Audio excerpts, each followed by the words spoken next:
So I've got this page, and I could come in here now and do any editing that I wanted to do just like before. So I can select, I can boldface this to make this a heading, blah, blah, blah. But let's say I want to do a little bit more with this page. Maybe I want to insert some images. Well, you all know the way I showed you all in the beginning, in the beginner's training, which is just put your cursor where you want it to be and do the Insert Edit Image button and browse through there. Well, now there's something called a gadget. And when you see the little plug here, that's your Show Gadgets button. And one of them is called Images. Should I have one that says Images? If you Let me get it in a page. Oh yeah, that's the thing. You have to be in a page view. You have to be in a page editing view in order for you to see it. So if I were to go out of edit mode, that Show Gadgets plug, and I'll pull it up again, it just looks like a little plug on the upper right hand side here. But you want to make sure you're actually editing a page. Yes. Okay? So one of these is called Images. Now right now it defaults to the last folder that you were looking in. So once you but I can do select new location. I can go to any folder, but from here I've got this list of images, and it's showing me the ones that are in this case I was doing some work on a housing page earlier, so I'm looking at houses and then images. And what's great about this is I can just drag and drop from here onto my page, and it'll pop up the box because I still have to do my image description and everything. Yes? Can I ask this one question? Sure. When we go to the page, does it show up on Page Analytics? When you go, we did filter it out at one point in time by IP address because we were fortunate enough in that most traffic coming from campus has the same IP. Now, having said that, they changed the way the network works, so that might not be the case anymore. I'd have to ask and see. But initially, yes, it was being filtered out. So that is the Images gadget, and once it's on the page you can edit it just like you would any other one. I can select it and go in. I can change my alt text or my appearance or anything.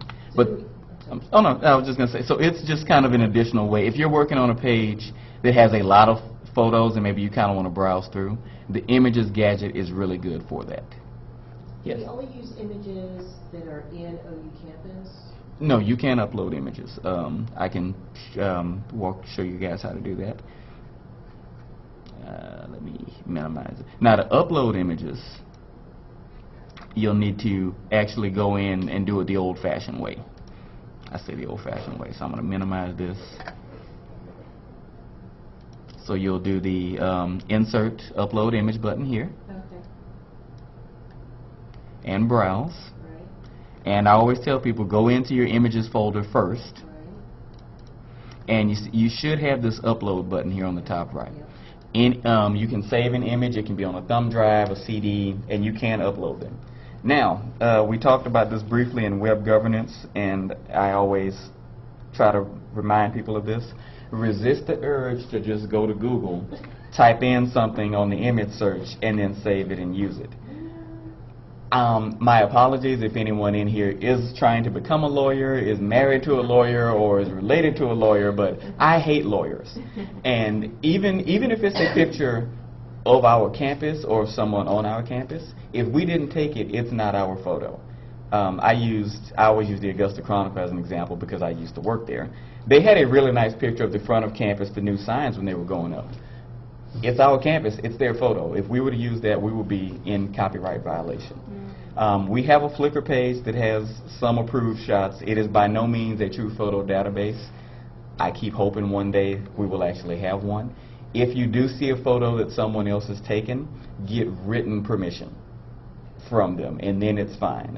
Phil Jones, our official campus photographer, anything he's taken, we've got access to. If you all hire a freelancer and that freelancer knows, okay, you're paying to take photos for us, those are yours, or any pictures you all take yourselves. There's no rule that says a department, if they know they have a lot of events, you all are more than welcome to spend, you know, $100, $150 on a camera and take your own pictures. Now, they need to be decent ones, but you know, we've gotten phone calls about blurry pictures. It's quite interesting. But once I'm there, I've got this upload button. and I can drag and drop into this window, or I can just do the add button here and go and select one from my desktop or anywhere else. And again, my usual speech, all lowercase, no spaces, no special characters. And once it's uploaded in that folder, it's there for good, so you can use it in multiple places without having to upload it multiple times. There is an image editor in here, and I still have not had a chance to try it out. If we have time at the end, we may go through that one together. So yes, the Images gadget is really handy, especially if you're working on a page and you're just not quite sure which images work. You can easily just kind of drag different ones in and see how they fit.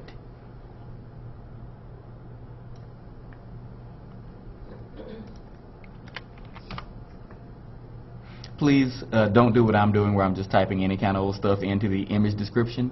508 compliancy. I mean, the site is actually,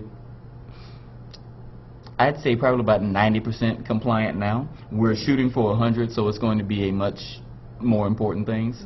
And I say 90%. We have people who are using the alt image tags. They aren't necessarily using good ones. So they'll just put picture for their alt tag, whereas it should be, you know, at the very least, picture of students, or photo of Dr. Smith, Dean of the, you know, something, an actual caption is what we're looking for. So that'll be kind of a big thing going forward. Bless you. Okay. And I'm going to move to another page before I show you page analytics, just because since I just created this one, probably not the best example to use, but I will go ahead and save. Let's go to my favorite live page to demo with, About. The revision history for this page is ridiculous. It's actually longer than this, going back to the old one, because during our training we would always use this one. It's kind of our example page. But anyway, that little fun fact aside. So I'm in my edit mode. I want to know how this page is doing. Now, we have an analytics page where you can go and see a chart, and I'll pull that one up for those of you who don't see it. But just at a, or don't know about it, but just at a glance, I can do my page analytics drop down here, and this pulls straight from our Google Analytics feed, and usually it takes a minute. So, and it's got some presets. Let me expand this out a little bit. Oh, that's the most it'll give me. So I can see in the last 7 days, we've had a little over 1,000 visitors to this page, which equated to about 1,500 page views. And the difference, a visitor may look at a page multiple times. So maybe they've looked at the About page, they navigate to a different page, and they go back to the About page. That's kind of the difference between page views and visitors. Entrances, that's just how many times was this the landing page for our site. So within that 7-day period, this was the first page someone saw when they came to gru.edu. Exit rate, that's the percentages of this was the last page that they were on before they left.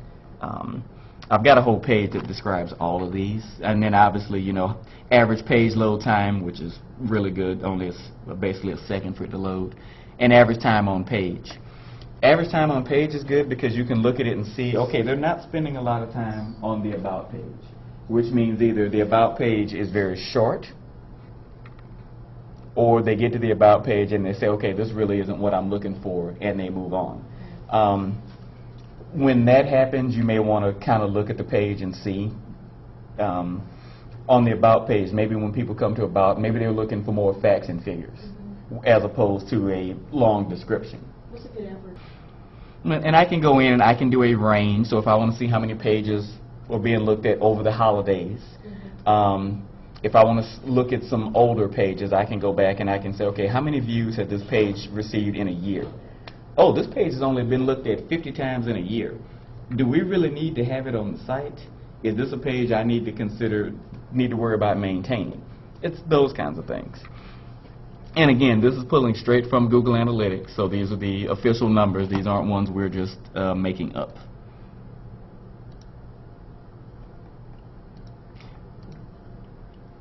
And since the analytics tool only applies to whatever page you're looking at, in this particular example, you do not have to worry about somebody seeing, somebody outside of your department seeing your page analytics. Not that it is a big deal, but we did actually have one person express a concern about that. which I thought was hilarious. I don't know if they just wanted to have some kind of unofficial competition, or not sure. Bragging rights. We got more views than the College of Nursing. Yeah. So it is a very simple view, but it gives you what you need. Very, very handy. Yes. And for those of you who didn't know about this, if you want to see something for your entire section, on the web team page,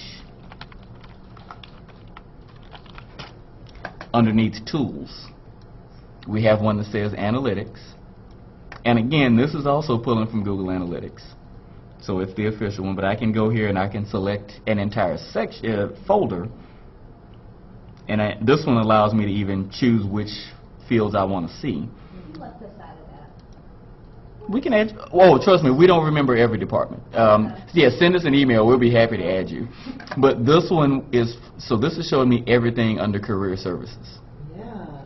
So I don't have to open each individual page, and it's just a list, and I've got page views. Average time on page, we haven't had a chance to convert it, so this is showing it in milliseconds. I don't remember the exact conversion, but Google can do it for you. And you can even narrow it down to a subfolder. So let me choose a different one. So I You can, can actually see how many views your video got, if you have. if the video was on a page, yes, because you would see how many people viewed that page that had the video on it, yeah.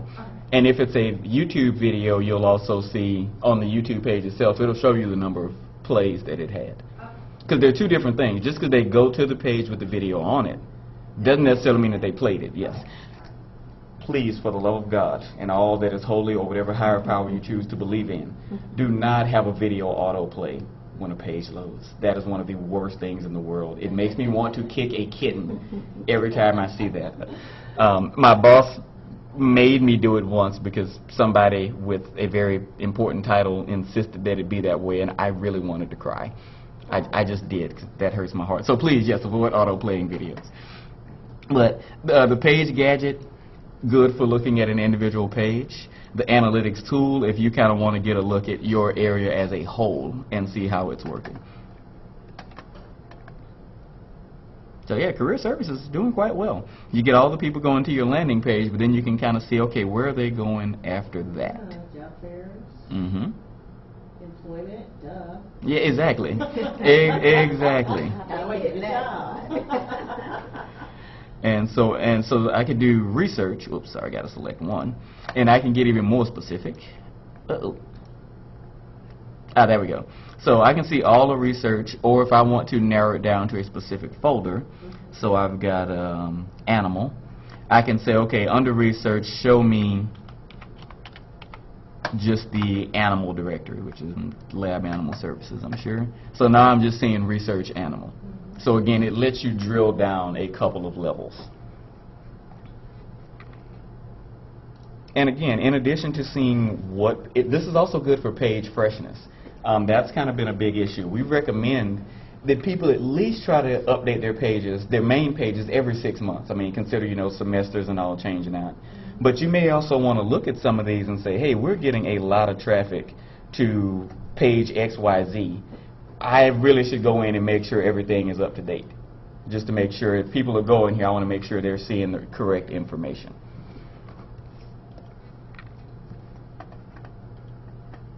And like I mentioned before, you could also sit up here and say, okay, nobody is going to this enrichment standard operating procedures page. So that's either a page, and that's usually one of two things. It's a page you really don't need, or there are pages that are just required to be up there because of either SACS requirements, or I think there are lots of government requirements for the lab animal services.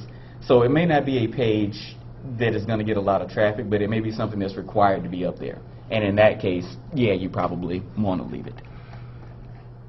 For more information and other training resources, visit gru.edu/ocm/web.